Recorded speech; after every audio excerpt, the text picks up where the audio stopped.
지난 8월 광복절 연휴, 광주 119 상황실에 생후 27개월인 유아 환자가 복통과 고열 증세를 보인다는 신고가 접수됐습니다. 현장에 출동한 구급대는 광주 북구 한 아동병원으로 아이를 이송했는데요. 맹장염일 가능성이 있어 긴급 수술이 가능한 병원으로 옮겨야 한다는 진단을 받았습니다. 곧바로 광주 전남 병원 10여 곳에 연락을 취한 구급대. 하지만 모두 휴일에 소아 응급 수술이 가능한 전문의가 없다는 이유로 거부당했습니다. 결국 3시간 가까이 헤매다 200km 떨어진 대전 충남대 병원으로 이송돼 치료를 받았는데요. 우리 지역의 소아 청소년 응급진료 인력 부족 문제가 여실히 드러난 이번 사례. 지역 인터넷 커뮤니티만 보더라도 아이가 아파도 갈 수 있는 병원이 없다는 글을 쉽게 볼 수 있는데요. 아이가 새벽에 아파가지고 자지러지게 우는데 당직 의사가 없어서 진료해 줄 수 없다고, 다음날 아침에 오라고. 대기 시간만 2시간, 아이는 계속 아파하고 있는데 선생님이 안 계시고, 그러면 아이는 아프면 죽어야 되는 건가요? 게다가 코로나19까지 겹쳐 소아 응급의료 체계의 부담이 더욱 가중되고 있습니다. 코로나19 확진자 중 소아 청소년 비율이 20%에 달하다 보니 인력도 병상도 부족해 실제로 응급처치가 필요한 소아 환자가 제때 치료를 받지 못해 사망하는 사례도 있었는데요. 지금 인력 부족으로 인해서 응급실을 좀 일시적으로 새벽에는 완전히 완벽하게 의료 서비스를 못 해주는 상황이긴 합니다. 금년까지 버티는데 아마 내년은 아마 조대병원도 못 버티지 않을까. 중증 환자들이 있잖아요. 더 중요한 쪽으로 이제 인력을 배분할 수밖에 없는 상황이기 때문에. 소아 청소년과 전문의 부족으로 응급실 등 필수 의료 공백이 나날이 커지고 있는데요. 더 이상 물러설 곳이 없는 소아 청소년 의료 공백 문제. 근본적인 대책 마련이 절실합니다.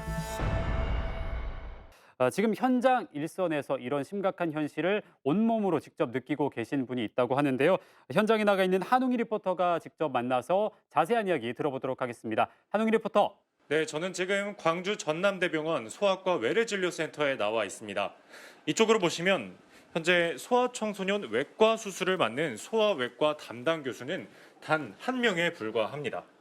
이 말은 곧 광주 전남 지역의 소아청소년 54만 명의 외과 진료를 단 1명이 맡고 있다는 건데요. 이로 인한 애로사항은 어떤 것들이 있는지 전남대학교 소아외과 이주연 교수님께 직접 들어보겠습니다. 교수님 안녕하십니까? 안녕하세요. 네, 저희가 광주 전남 지역에 소아외과 전문의가 1명밖에 없다라는 사실을 좀 믿기지가 않는데 정말인가요? 네, 지금 현재는 저 혼자 일하고 있습니다. 그럼 왜 혼자밖에 없게 되신 건지? 몇 년 전에는 조선대랑 제주대에도 이제 계셨던 걸로 알고 있는데요. 이제 몇 년 전에 그만두시고 나서는 충원이 되지 않는 걸로 알고 있습니다. 그러면은 혼자 전부 진료를 보셔야 되면 굉장히 바쁘실 것 같은데 실례지만 혹시 하루를 좀 어떻게 보내고 계신가요? 보통 아침에 출근하면 이제 전날 밤에 있었던 환자들한테 어떤 일이 있었는지 차트를 확인을 하고, 이제 컨퍼런스나 회의 같은 게 보통 아침에 있기 때문에 참석을 하고 나면 이제 8시 반부터는 수술이 있어서 수술에 들어가고, 그다음에 화요일이나 목요일은 외래가 있으니까 또 외래 들어가고, 끝나고 나면 회진을 돌고요. 이제 그 와중에 응급실에 또 응급한 환자가 있다고 하면 수술 어레인지를 또 하고 수술을 또 진행하고, 이제 그러다 보면 하루가 정신없이 지나갑니다. 정말 혼자 모든 걸 다 하려다 보시니까 정말 하루가 정말 너무 짧게 느껴지실 것 같은데, 그러면 그런 인력 부족으로 인해서 생기는 가장 심각한 문제는 뭔가요?